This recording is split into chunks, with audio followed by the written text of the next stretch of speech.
Hidden within the suburbs of Boston lies one of America's most notorious and historically significant psychiatric institutions, the Fernald Developmental Center. The now dilapidated facility was the first of its kind, and is among a dwindling number that remain standing. Since the institution's 2014 closure, 24 of the 72 buildings on the property have been demolished, and the city of Waltham has allowed the remaining buildings to fall into a state of complete neglect, with many of them likely to face demolition. So over the years, I've made numerous trips to Fernald, attempting to document the remains of this historically and architecturally significant site, which represents an important and now threatened artifact of America's troubled history of institutionalization. Today, I will attempt to share with you the often misunderstood story of this institution and delve into its history, architecture, current status, and future.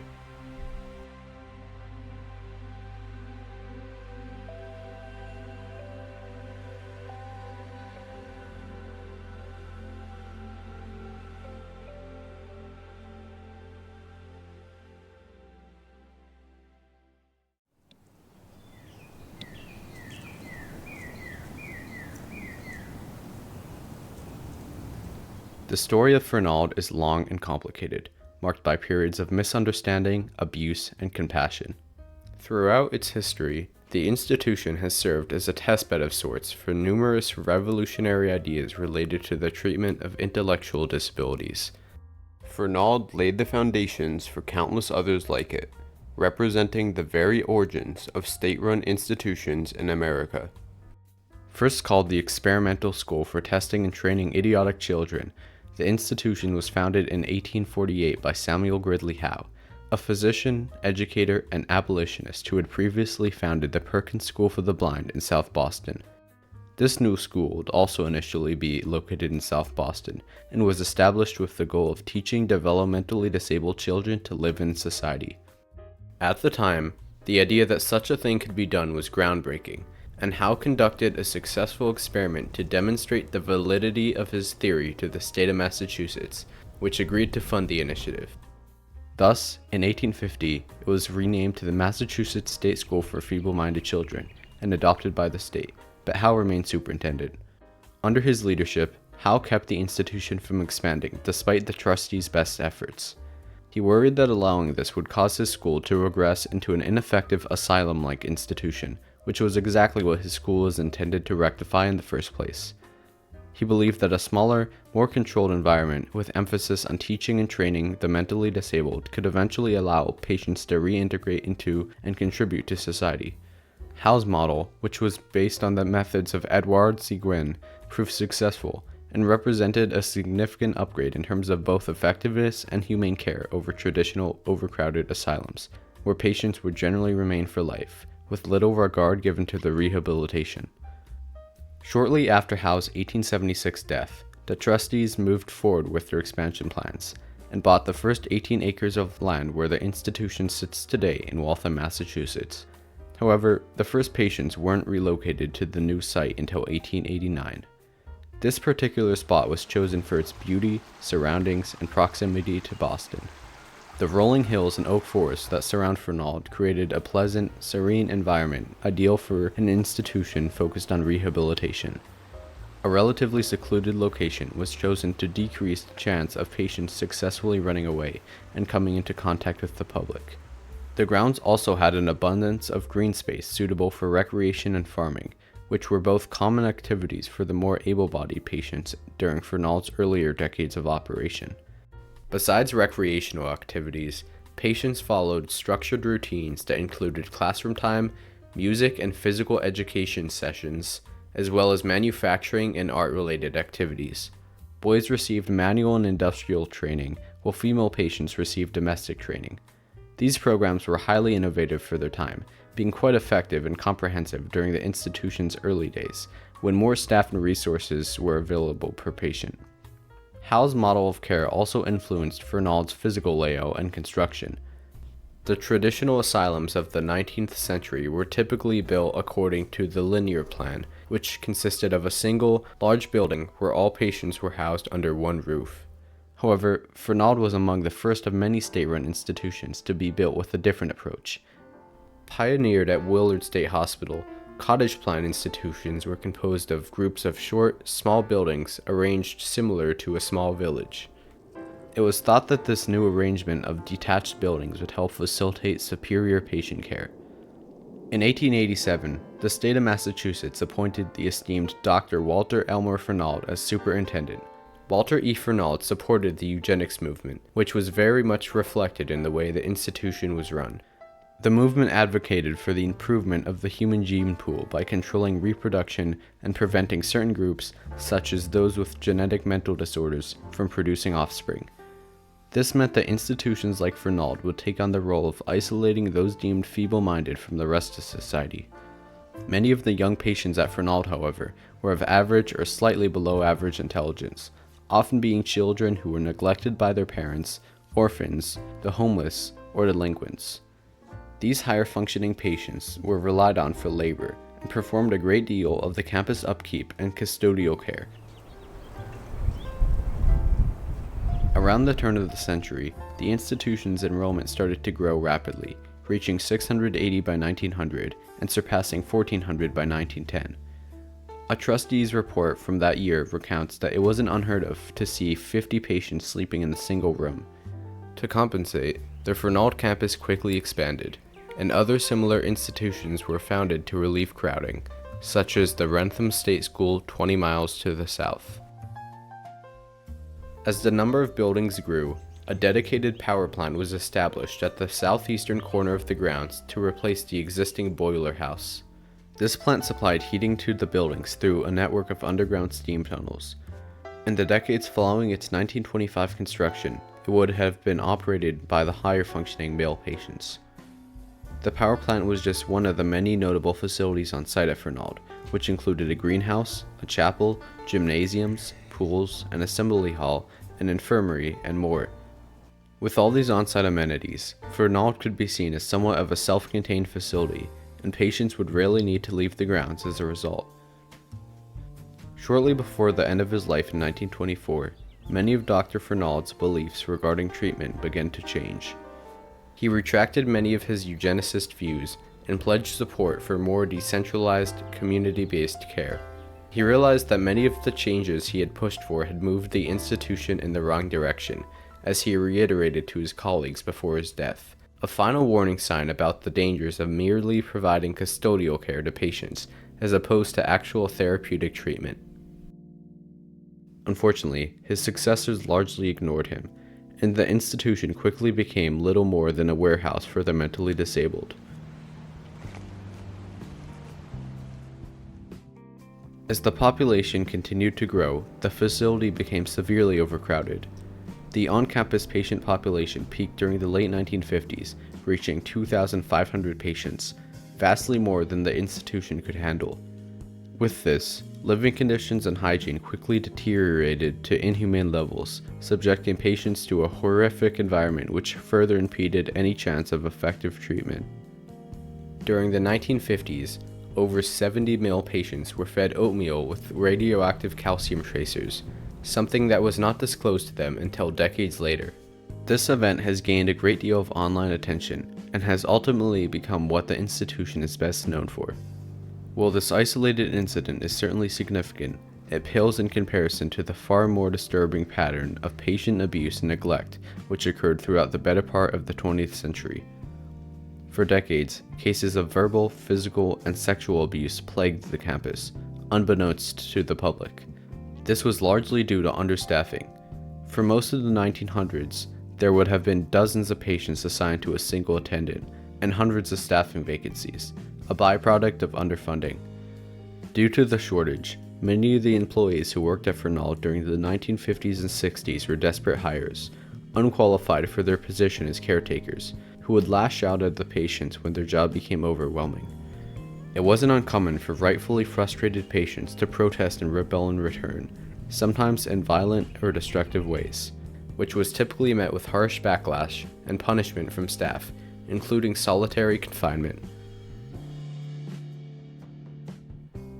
By the late 1960s, a push began to discharge many of the higher functioning patients and implement general reforms. These practices were more aggressively pursued throughout the 1970s as America's state-run institutions entered a period of deinstitutionalization, advanced by John F. Kennedy's signing of the Community Mental Health Act of 1963. Finally, the cries of patients at Fernald and similar institutions across the country were being heard. This shift towards reform gained momentum through muckraking, which exposed the horrendous living conditions, and advocacy from disability rights activists and public officials. This set the stage for the 1972 lawsuit, Ricky v. Oken, which took aim at the poor treatment at Fernald and a number of other similar state institutions in Massachusetts, including the Belchertown State School. The case was filed on the basis that the residents' statutory and constitutional rights had been violated.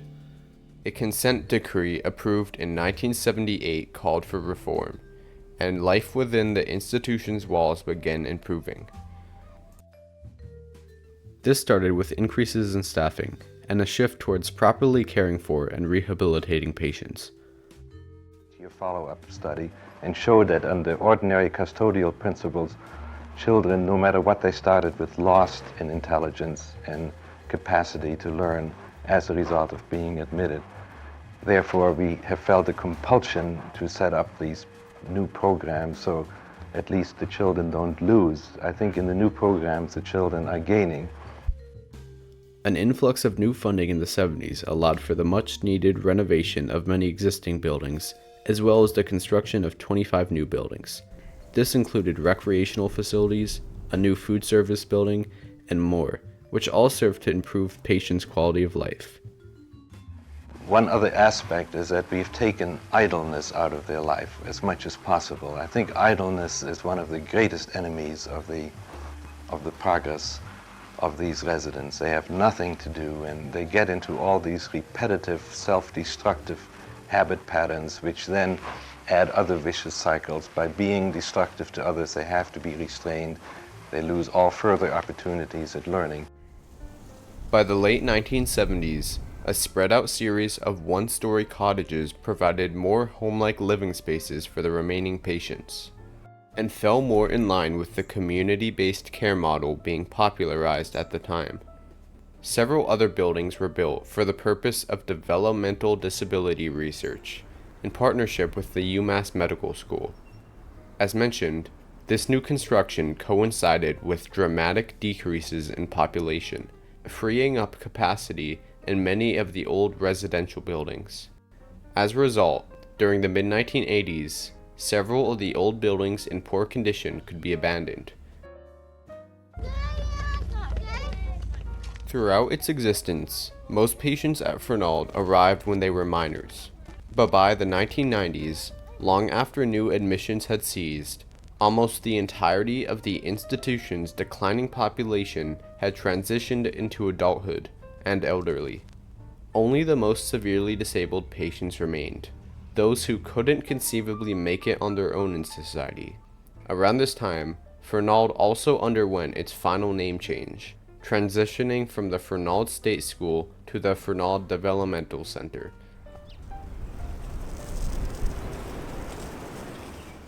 In early 2003, Massachusetts Governor Mitt Romney published a plan to close Fernald for good by gradually relocating patients and cutting back services.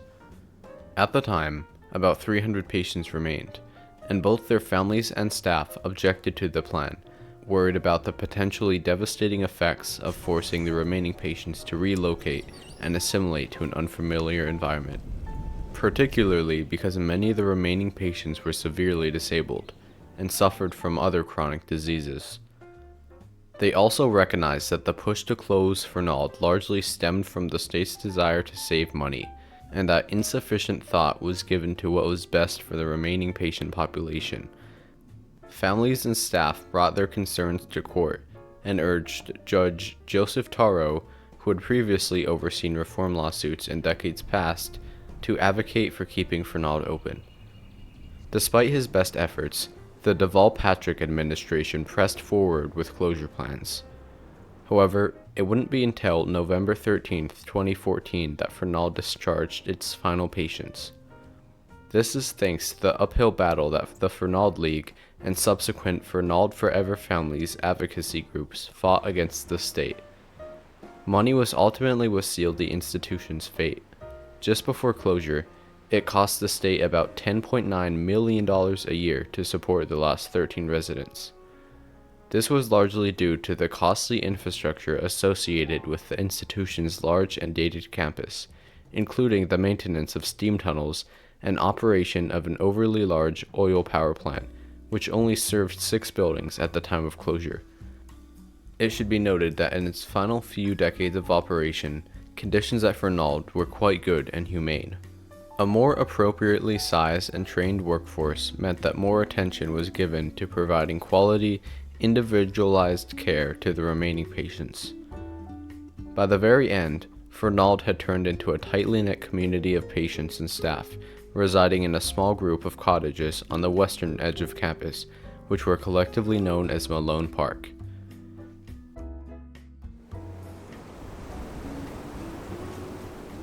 Fernald is an institution that began with noble intentions and a commitment to education and humanitarian care.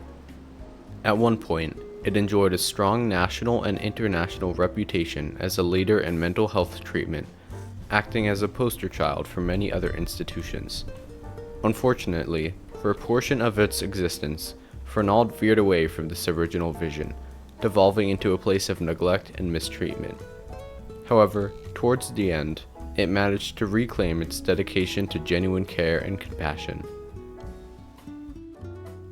And just like that, after 126 years of operation, the nation's oldest publicly funded institution for people with developmental disabilities shut its doors for good. Thus began a new chapter in the institution's life, again marked by neglect.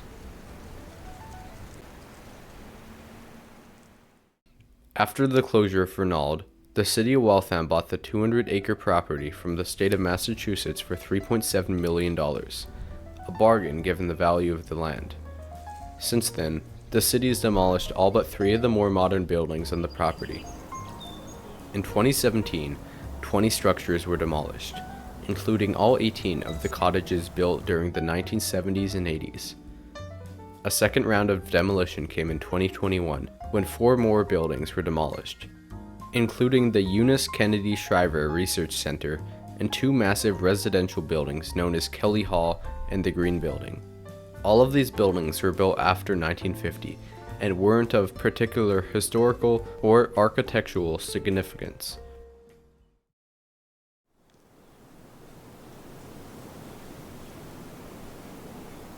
Today, the facility sits dilapidated, overgrown, and heavily vandalized. Although some of the buildings have only been abandoned for 10 years, most have been sitting vacant for several decades. While most still contain their structural integrity, the buildings show various signs of rot and decay on the inside and out. In many of the newer buildings, drop ceiling tiles weighed down by water now cover much of the floor. The crunch of paint chips that have peeled off the walls is audible as one walks down empty hallways, often overpowered by the scrape of loose floor tiles. The interiors of every structure in the property have been tagged with varying amounts of graffiti. Furniture has been knocked over. Papers and clothes are strewn about. Nature has begun to reclaim the campus, spurring dense foliage along the network of paths that crisscrosses the property, entangling structures and vines. It has also begun inhabiting the buildings, spawning patches of moss in corners and on walls. Tree branches poke through broken windows, and dead leaves cover the floors. The longer these structures sit neglected, the more they'll deteriorate, further increasing the cost to reuse, assuming they aren't already beyond repair. In addition to natural decay, the smashing of windows by vandals exposes these buildings to the elements, leaving them vulnerable to the detrimental effects of water damage, which has already caused a number of wooden floors and ceilings to rot and cave in. Drywall has become saturated and damp, creating a musty scent in many buildings. Over the years, several arsons have also occurred on the property, creating a layer of smoke that covers the interior of the administration building, chapel, Cardinal Cottage, and part of the north building. The high presence of vandalism is largely a failure on the part of the city to properly secure the property. When the city acquired the property in 2014, it agreed to hire a security company to protect the buildings, but this hasn't happened. Instead, the city of Waltham has spent a mere $25,000 a year on policing the property, so more often than not, the campus is unattended. Adequately securing a property of this magnitude with the limited resources Waltham has allotted simply isn't possible. As a result, in 2020 and 2021 alone, a number of cameras stationed around the property captured over 5,300 trespassers. The majority of those who make their way onto the campus are the curious minds or intrigued teenagers who leave little trace, but a subset of these trespassers make their mark on the walls or deliberately cause damage. The vandalism takes various forms, often including juvenile or offensive graffiti. It doesn't help that the doors of every building are either unlocked or missing, making entry very easy. The majority of the vandalism seen today occurred during and after the COVID-19 lockdown, largely fueled by online content about Fernald and its supposedly haunted status. The results have been truly devastating. Just take a look at these comparison pictures I've taken over the years in some of the most highly trafficked buildings. Yikes. So, what will the future hold for the remaining buildings on the property? As of now, things aren't looking too promising. You see, back in 2014 when Waltham bought the land, 2.7 of the $3.7 million used in the purchase came from the state's Community Preservation Act. This was done under the understanding that the city would commit to the historical preservation and reuse of the buildings.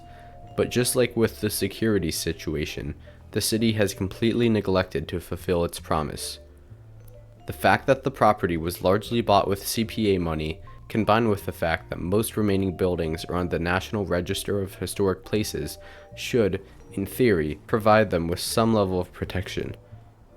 However, as history has shown, this doesn't guarantee anything considering the unfortunate fates of similar sites on the register, such as the architecturally distinguished Allentown State Hospital in Pennsylvania, which was demolished 4 years ago. And unlike many of the buildings at Fernald, Allentown was in excellent physical condition. There are a number of similar institutions right here in Massachusetts which faced partial or complete demolition, including the Westboro State Hospital, which was in comparable condition to many of the worse-off buildings at Fernald. Admittedly, nearly 40 years of abandonment hasn't treated the oldest of these structures well. Many of them are filled with collapses and severe structural failures, which will only become more ubiquitous as time passes. What's known as the Activity Building has fared especially poorly, with half of its interior being little more than 4 crumbling walls surrounding a pile of collapsed wood. This can be partially attributed to its flat wood roof. Unfortunately, many of the buildings in the worst condition are among the most architecturally impressive, having been built in the late Victorian era. These were typically constructed in the Queen Anne architectural style by architect William G. Preston.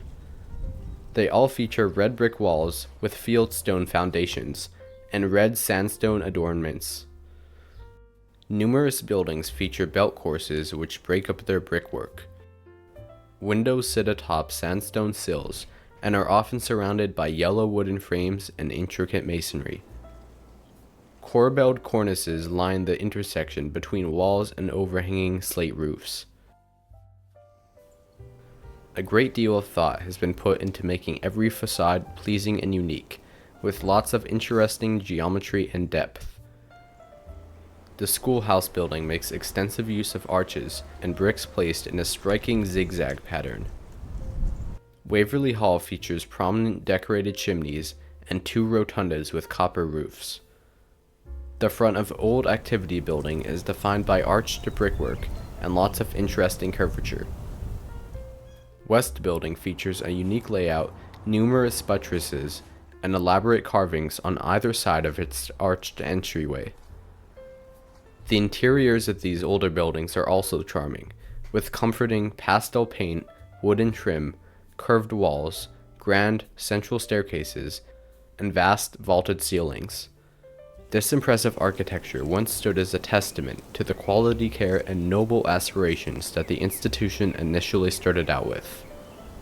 While they could have opted for simpler and more cost-effective designs, Fernald, Preston, and Tarbell went the extra mile and created something truly beautiful. Their architectural choices served as a powerful statement, symbolizing what was to be a leap forward in the treatment of intellectual disabilities. The pleasant atmosphere created by the ornate buildings and sprawling tree-lined campus served a more practical purpose too. It was theorized that the calming, spacious environment seen at Fernald was conducive to the rehabilitation of patients, a speculation rooted in some truth. But as the passage of time revealed, the environment that patients were subject to would quickly become anything but calming and spacious, in a twisted irony. Nevertheless, Fernald's early architecture is undeniably impressive, and absolutely worth saving where possible, though some of the oldest buildings are already very far gone, as alluded to earlier, so full restoration efforts would be difficult if not impossible. In particular, it's likely that the old Activity, Waverley, Wheatley, Bowen, East Dowling, Chipman, and West buildings will face complete or partial demolition. At the very least, it'd be nice to see some pieces of the facade saved and possibly displayed somewhere. For instance, the city could reuse or save the facades of 4 buildings on the eastern campus: the Activity Building, Waverley Hall, Chipman Hall, and Schoolhouse. These buildings all form a central courtyard, which would be a suitable site for a memorial or leisure space. The majority of the buildings built between the early 1900s up until about the 1950s are also quite architecturally distinguished. Those constructed in the 1930s were designed by Clarence P. Hoyt and Kendall and Taylor in the colonial revival style, which was very common to psychiatric institutions of the era, especially in Massachusetts. Overall, these are simpler than those that preceded them, featuring somewhat less intricate detailing and sharper angles. Common features on the exteriors are cast stone windowsills, white wooden trim, cupolas, and pillars in the case of the administration building. A couple also feature coins decorating their corners. The buildings built after the 1950s generally were comparatively quite bland and utilitarian, lacking much architectural significance, which is why demolition was permitted for all but 3 of them. The 3 in question seem likely to be demolished in the next couple of years. Another concern with a few of the older buildings is the presence of hazardous materials like asbestos, which is a fibrous material that was commonly used for heat insulation through much of the 19th and 20th century. It presents serious health and safety risks and would need to be carefully removed from these buildings, adding further cost to restoration efforts. Luckily, the majority of the other buildings had most of their asbestos removed when they were renovated in the 1970s. Having been abandoned more recently, these also tend to be structurally stable and would be the best candidates for reuse. However, within this subset of buildings, some have fared far better than others. Upon Fernald's closure, close to 20 of the buildings were in easily salvageable condition, but as referenced earlier, they have deteriorated significantly over the past 10 years. Now, most of these buildings would need to have their interiors stripped and completely redone to reach a state where they could be reused. A mere handful of buildings remain in relatively good condition as a result of the city's negligence. For more information on the architecture, history, and uses of individual buildings, take a look at the Fernald Recordation Project at fernaldstateschool.com, which historically and photographically documents each building and visualizes the decay which has occurred over the past decade. A link will be provided in the description. As for what these salvageable buildings could be repurposed to, affordable housing seems like a good option, given their sizes and existing floor plans. As anyone living in the greater Boston area knows, this first option is in very high demand right now. Some buildings in particular would also be suitable for office space. At the same time, it would be nice to see these historic structures reused in a way that leaves them open to the public. One idea that we especially like would be to turn one or more of them into a museum about Fernald and the broader history of state-run institutions in America. Another option is to convert the property into recreational space for the surrounding communities. Currently, this is the option that seems the most likely, but the city's implementation is a point of contention.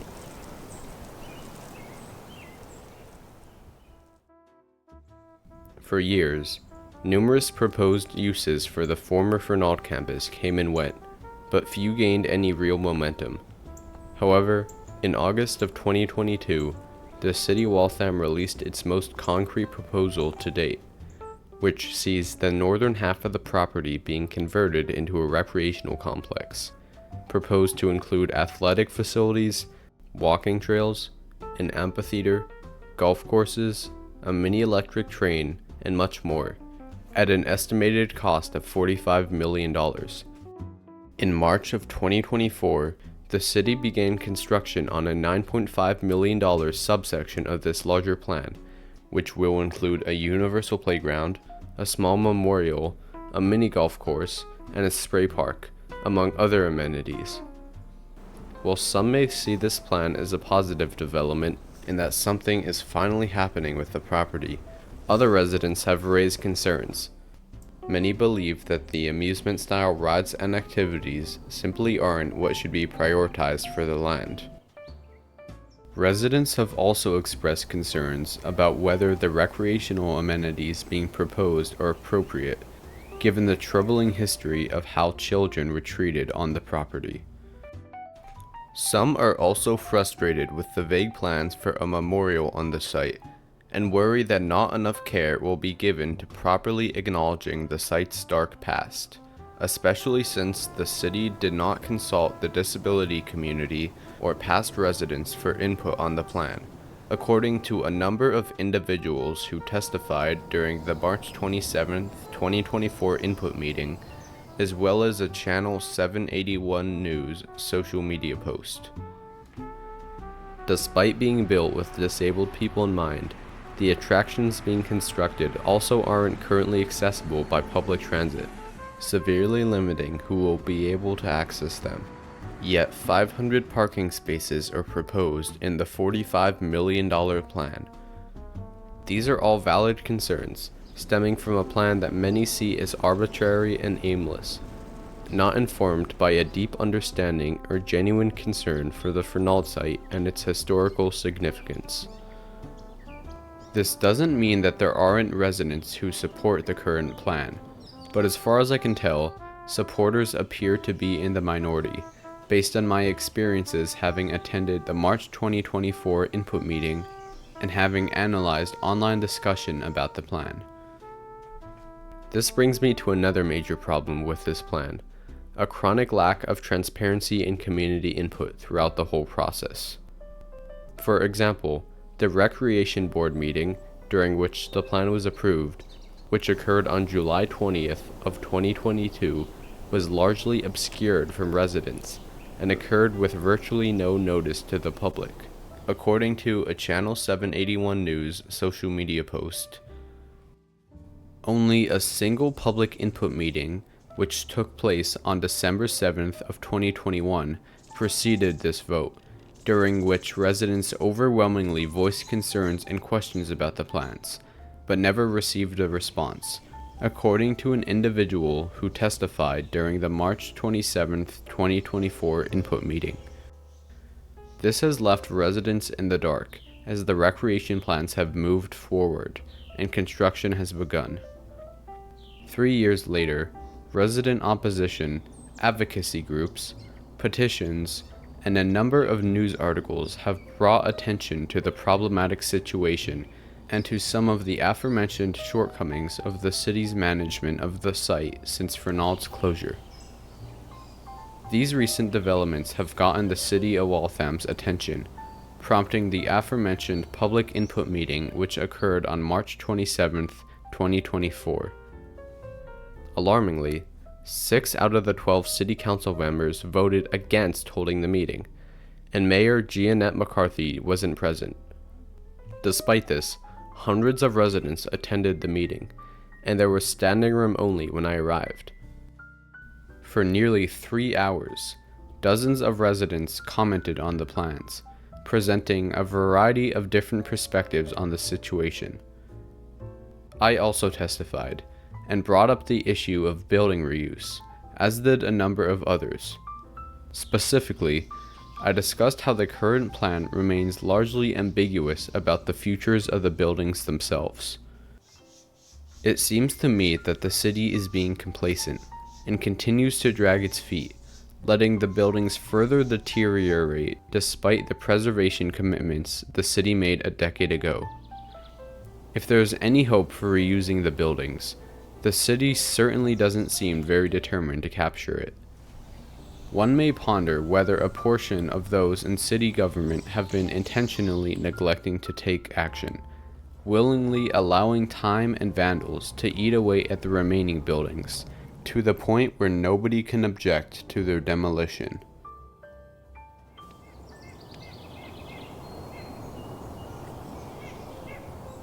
Part of the problem lies in the numerous obstacles which could potentially prevent redevelopment from occurring at all, whether it be private or public.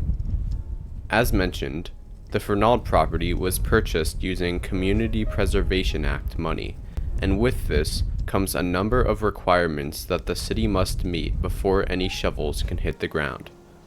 First, state law requires cities to file CPA restrictions with the state for the use of such properties. In the case of Fernald, a preservation restriction, which has been filed, and a conservation restriction, which has not yet been filed, as of June 2024, would be required. Restrictions must be managed by a third party other than the city of Waltham itself, and the identity of such an organization remains unclear. These restrictions are designed to ensure that the property in question will be used for its intended purposes, as specified during purchase, which in this case includes historic preservation. Unfortunately, Waltham is currently not in compliance with this requirement for any of its CPA properties, including Fernald. Meanwhile, the entire site that Fernald sits on is zoned as conservation and recreation, but Waltham's zoning code prohibits virtually all forms of residential or commercial development from occurring on such land, which further limits the building's reuse potential. Despite this, in March 2024, the city put 6 buildings up for lease as is, hoping to attract private developers. The 6 buildings in question are generally among those in better condition, and would be leased to developers with pre-specified uses, ranging from adult daycare to affordable housing to market rate housing for specific groups such as veterans and seniors. Interested developers are required to preserve and rehabilitate the exteriors of the buildings due to their historical status. I believe that this part of the plan represents a step in the right direction, but there are numerous issues that may prevent it from being realized. Given that the centralized utilities at Fernald are no longer operational, developers would be responsible for providing utilities such as heating, electricity, and plumbing by themselves, which is made especially challenging by how remote these buildings are relative to the rest of Waltham. Furthermore, the lease specifies that all this work, including the extensive renovations required, must be completed within a 24-month period, a difficult feat that's likely to deter developers. Beyond this, the city's decision to absolve itself of responsibility and let the future of these buildings rest on private developers whose actual interest may vary is not a good option if the city intends to maximize the reuse potential of these buildings. However, as we've already observed over the last decade, this was never a priority. Recently, Josh Kastorf, a commentator for Waltham Channel 781 News, speculated that the leasing of these buildings was largely just an attempt at signaling progress to residents. He reasons that the mayor may be trying to appease those who advocate for building reuse, but knows that, in reality, developers aren't likely to show much interest for the reasons outlined earlier. I suspect that his speculation may be well-founded. Reinforcing this idea, potential developers haven't even had a chance to see the buildings in person, as the 2 tours scheduled for April 2024 were cancelled with very little notice, resulting in lots of confusion. Additionally, I find it frustrating that the city is trying to attract developers to purchase these buildings, while simultaneously allowing them to deteriorate by leaving them open to vandals and the elements. In an effort to minimize this, securing the reusable buildings should be a prerequisite to any developments. Efforts should also be made to secure the worse-off buildings, as they pose serious safety risks to trespassers in the form of dangerous flooring and asbestos. Ironically, during the pandemic, a few buildings on Cherry Lane, the central thoroughfare on campus, were partially boarded up, but the city neglected to ensure that they remained this way, and it didn't take long for vandals to gain access again. This idea should be revisited with better execution, and boarded up entry points to the remaining buildings should be periodically monitored and maintained. Something similar to this was done 15 miles south of Fernald at the shuttered Medfield State Hospital. The buildings remain off limits, but they are well secured, allowing the grounds to be opened to the public from dusk until dawn. The campus is populated with dog walkers and curious minds alike. Unsurprisingly, the buildings have fared much better. Replicating this at Fernald would have been a cost-effective way to quickly open the beautiful campus up for the public to enjoy, who could have acted as a second set of eyes on the property, reporting vandals and possible points of entry to the buildings. This is an opportunity that should have been seized a decade ago, and is arguably no longer practical. This isn't to say that nothing has been done on the security front. Following an uptick in vandalism during the spring of 2024, the city constructed a new perimeter fence around a significant portion of the property. Additionally, police patrolling has supposedly become more frequent, and the city has taken disciplining trespassers more seriously, according to a WCAC TV news article. The police department has also proposed using thermal drones to spot trespassers. Once again, these efforts could provide some benefit. It's just a shame they weren't implemented a decade ago.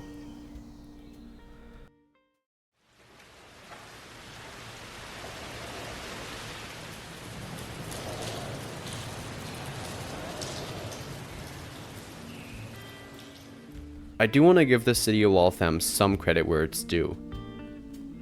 Recently, a small house on the northern tip of the property, known as Cardinal Cottage, has been undergoing renovation into 2 units of affordable housing, which is absolutely a step in the right direction.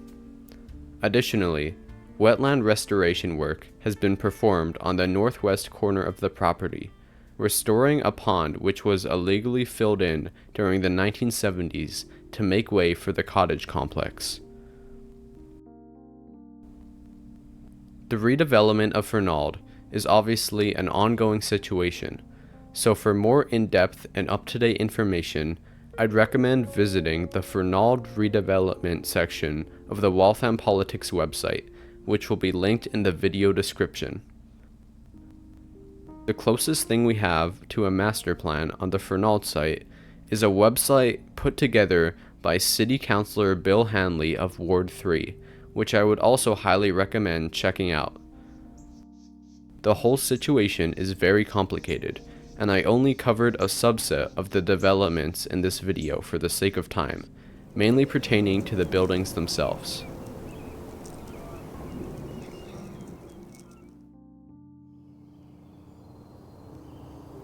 I've visited Fernald on numerous occasions over the years, and upon each return, I'm immediately struck by the heaviness of the atmosphere.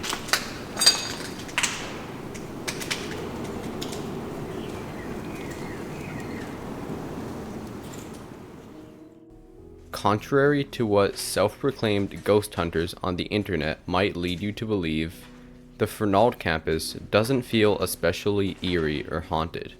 It more so feels melancholy, desolate, and at times, almost surreal. You're surrounded by dozens of aging buildings, once filled with life, that now stand silent, rotting away, many of which will never live to see another purpose. During my first 2 visits, I explored Fernald alone, and there were moments when the ambience and mood of the place became almost overwhelming. During my subsequent visits, I've generally been joined by a friend. Despite its roller coaster of troubling history and current state of neglect, there's a strange beauty and tranquility to the campus. Particularly during sunset, when the beautiful golden glow is cast on the overgrown, ornate facades of the buildings. Apart from the occasional security concerns, I generally feel relaxed when I'm at Fernald. While I wouldn't consider myself superstitious, I can't help but feel the need to pay respect to the place when I'm there. This feeling extends not only to former residents and staff, but to the institution as a whole, its architecture, the promising principles upon which it was founded, and the profound impact it's had on the world. Odd as it may sound, I almost feel as if I owe something to Fernald, as if I have an obligation to tell its misunderstood story and do everything I can to save its remaining structures. It has become a location that genuinely holds some sentimental value. Ultimately, fascination is what's called me back to Fernald time and time again, and in the making of this documentary, my care for the buildings and passion for the topic as a whole have greatly deepened.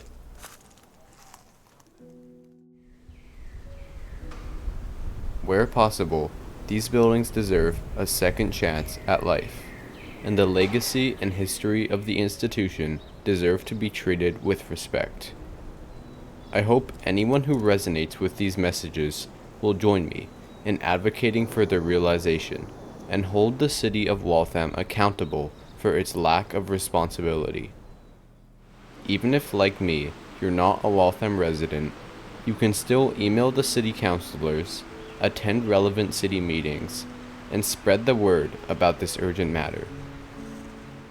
Respectfully let the city know your priorities, and remember that change can happen from the bottom up.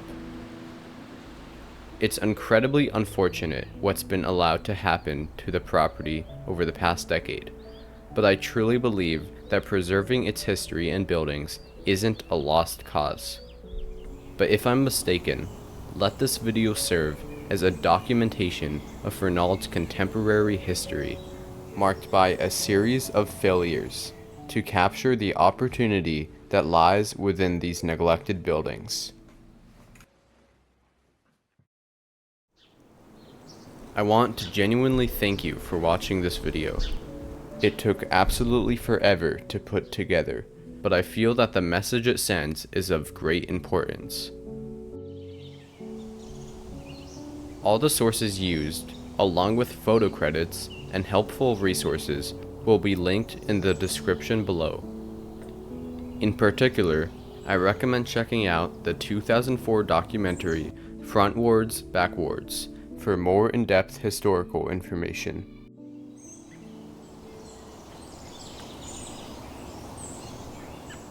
Once again, thank you, and have a great day.